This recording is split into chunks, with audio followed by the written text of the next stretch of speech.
Okay, so muli na nandito tayo upang muling magbahagi ng mensahe ng buhay.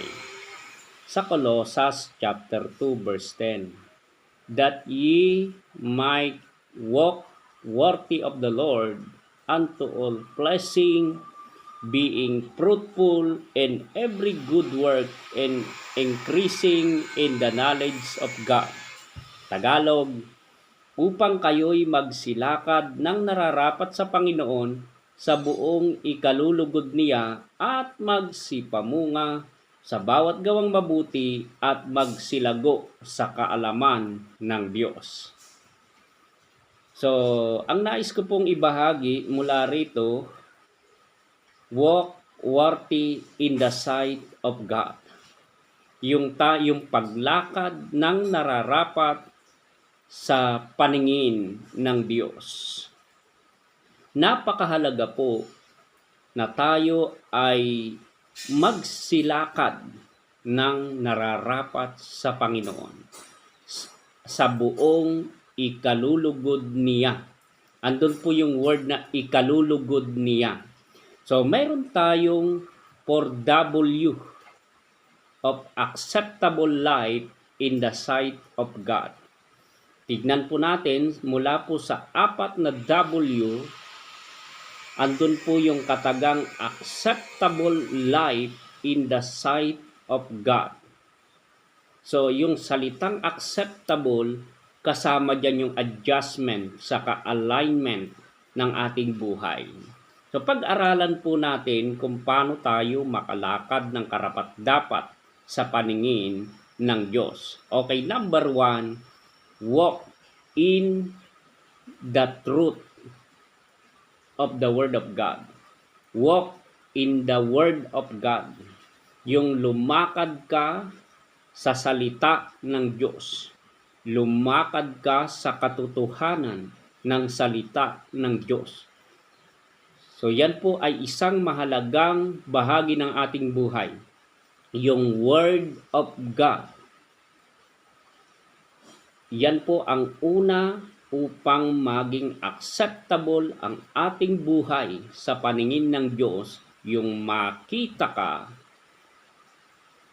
na lumalakad ayon sa kanyang salita, ayon sa katuruan ng kanyang mga salita. The first acceptable life in the sight of God, the Word of God. Kaya magsimula sa araw na ito, dapat maging bahagi ng ating buhay ang Word of God.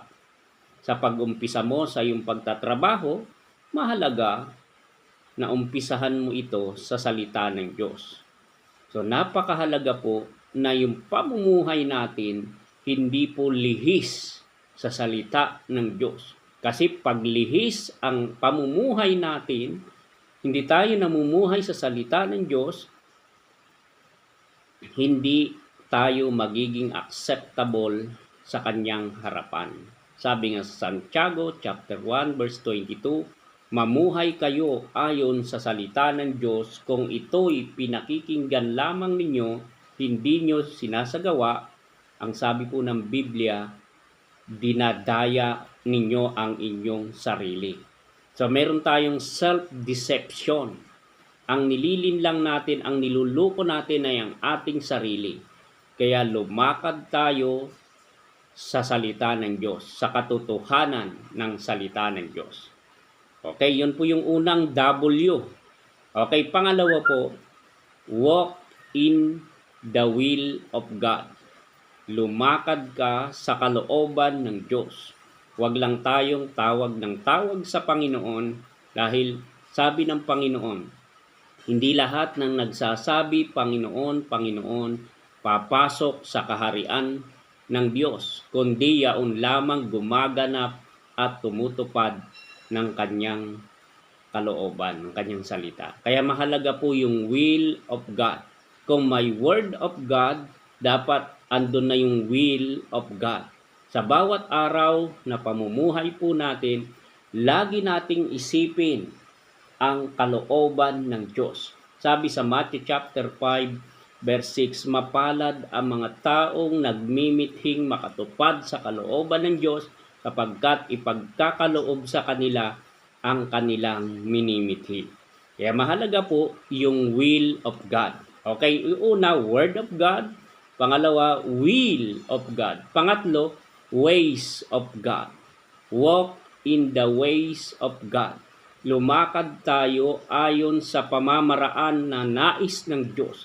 Huwag na huwag po nating ipipilit ang ating sariling kalooban, kundi ang iisipin po natin ay yung ways of God, yung pamamaraan na nais ng Diyos. Kasi kung ipipilit natin ang ating kalooban, that is permissive will. Kaya mahalaga po yung ways of God. Yung lumakad ka ayon sa pamamaraan ng Diyos. Dahil yung pag-iisip po natin ay hindi po pag-iisip ng Diyos. Kaya iba yung pag-iisip ng Diyos at pag-iisip ng tao.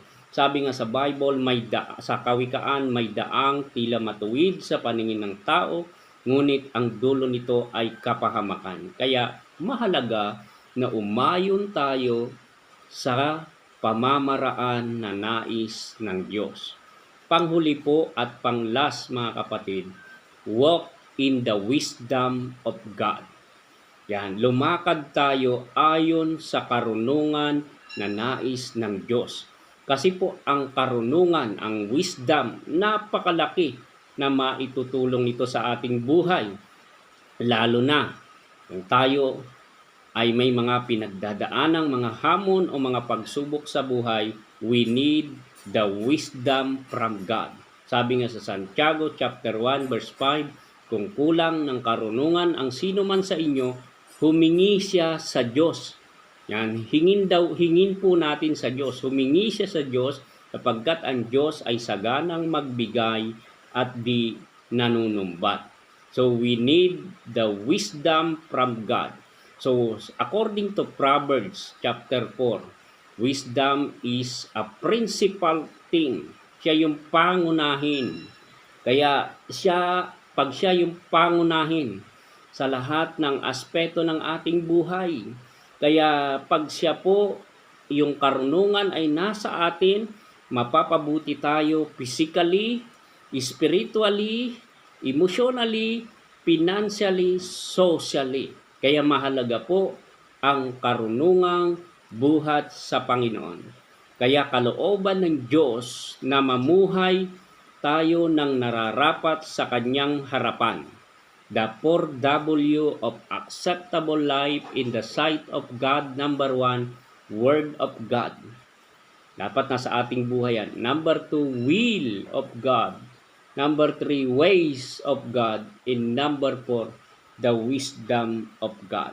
So mga kapatid, malulugod ang Diyos pag nakita kanyang lumalakad at namumuhay ayon sa kanyang salita, ayon sa kanyang kalooban, ayon sa kanyang pamamaraan, at ayon sa kanyang karunungan. Kaya salamat sa bawat isa sa atin, sa lahat po ng ating mga followers, bagamat medyo naglaylo po tayo, nang di tayo nakapag-upload. Pero ngayon, salamat sa inyong suporta sa lahat ng mga kapanood na ito. We need your help. So, suportahan nyo din po ang inyong lingkod. At to God be all the glory. Basbasan at pagpalain tayo ng Diyos. Okay, salamat sa ating lahat.